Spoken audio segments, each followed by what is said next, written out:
नमस्कार दोस्तों, आपके पोइट्री का 5वां चैप्टर है एलिमेंट, जिसे लिखा है पीबी शैली ने। आज हम इसके रेफरेंस कॉन्टेक्स्ट, अर्थ और सेंट्रल आइडिया का अध्ययन करेंगे। तो सबसे पहले कठिन शब्दों का अध्ययन करते हैं।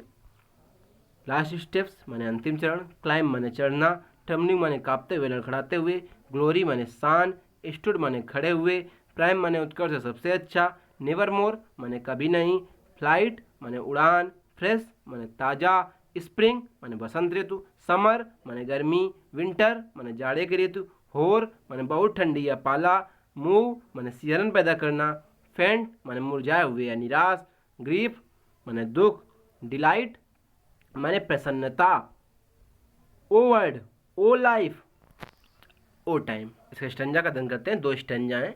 पहला स्टंजा है O world, O life, O time, अरे विश्व, अरे जीवन, अरे समय, on whose last steps I climb, जिसके अंतिम पड़ाव में मैं हूँ, trembling at that where I had stood before, मैं जहाँ पर दृढ़ता पूर्वक खड़ा होता था, अब मैं कांप रहा हूँ। When will return the glory of your prime, तुम्हारे जीवन का उत्कर्ष अब कब वापस लौटेगा। नो मोर, ओह नो मोर, अरे अब कभी नहीं, हाँ अब कभी नहीं। रेफरेंस लिखा जाएगा, this stanza has been taken from the poem a lament composed by P B Shelley. Context, the poet is completely rejected, जो कवि है वह पूर्ण रूप से निराश हो चुका है। He has no joy in life, उसके जीवन में आनंद नहीं बचा। He feels he would not live long, वह महसूस करता है कि वह लंबे समय तक नहीं जिएगा। Therefore he expresses his grief in this line, इसलिए वह इन पंक्तियों में दुख प्रकट करता है। Explanation, the poet laments and says that his word is joyless, कवि है बहुत दुखी है और कहता है कि यह संसार आनंद से विहीन है, आनंद रहित है। His life is without happiness, उसका जीवन खुशियों से रहित है। And his time is without pleaser for him, और उसके समय में उसके लिए कोई आनंद नहीं है, कोई सुहावना समय नहीं है। He has reached on the last step of his life, वह अपने जीवन के अंतिम क्षणों में पहुंच चुका है, अंतिम पड़ाव में पहुंच चुका है। He had been strong and firm, वह मजबूत था और दृढ़ था। But now he is shivering with weakness, लेकिन वह अब कमजोरी से कांप रहा था। The poet feels that he will never again get back the lost joy of his joyfulness, लेख को महसूस हो रहा है कि वह अब अपने जीवन में कभी खोया हुआ जो युवा समय के आनंद थे, जब वह युवा था, उस समय का आनंद कभी प्राप्त नहीं कर सकता है। अगला पैराग्राफ, अगला stanza, out of the day and night a joy has taken flight, दिन हो या रात हो, आनंद उड़ चुका है, उड़ के चला गया है, मतलब अब आनंद नहीं है। Fresh spring and summer and winter हो, चाहे हरी भरी बरसात हो, एंड समर या गर्मी हो, एंड विंटर हो या जाड़ों का पाला हो या जाड़ों की बहुत ठंड हो। Move my faint heart with grief but with delight,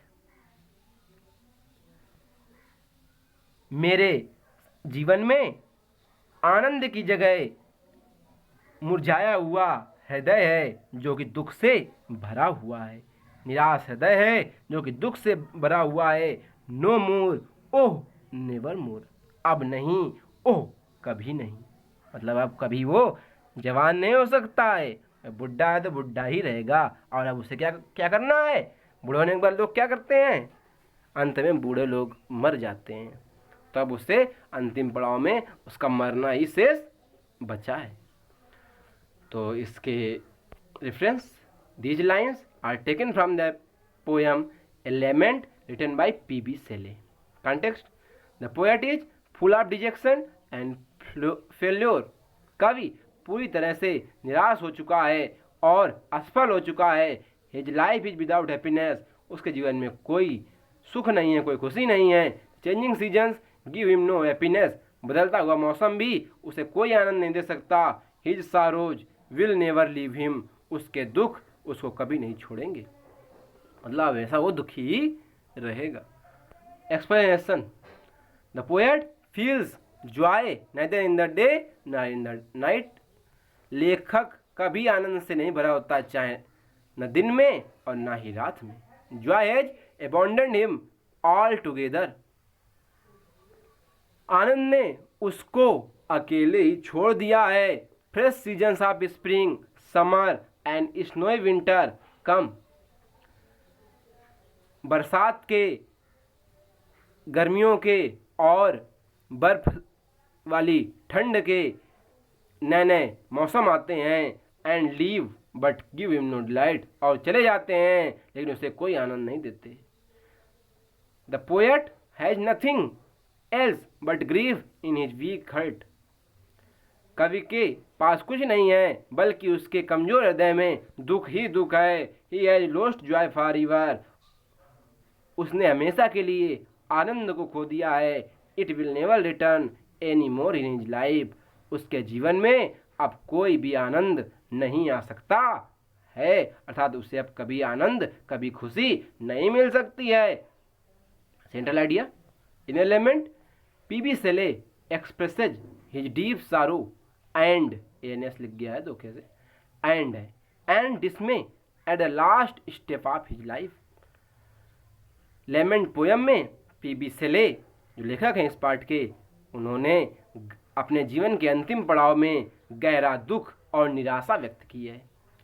he observes that his days and dreams have gone with the wind forever, वे मानते हैं कि उनके दिन और स्वप्न, उनके दिन और स्वप्न हमेशा के लिए हवा के साथ जा चुके हैं। In the prime of his life, अपने जीवन के उत्कर्ष में, his feeling faith in himself was unshakable, उनका दृढ़ विश्वास जो अपने ऊपर था वह बहुत ही, कोई उसको डिगा नहीं सकता था। But it has now disappeared, लेकिन यह अब अदृश्य हो चुका है। In fine the fear of death has immensely shaken him to the very core, और जो उनको मृत्यु का डर है उसने उन्हें बहुत ही संकीर्ण कर दिया है, बहुत ही परेशान कर दिया है। He longs for the untold joy he had enjoyed in a young age, वे याद करते हैं कि उन्होंने अपने युवावस्था में कितना अधिक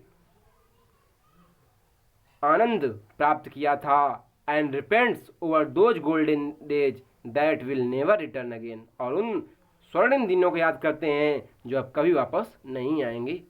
the pleasure and leisure of various changing seasons now appeal him no more, विभिन्न बदलते मौसमों का सुख और उनका छोड़कर चले जाना भी उनको कोई आनंद नहीं देता है। The poet declares his past delight, कवि अपने पुरानी प्रसन्नताओं को याद करता है, संग्रहित करता है।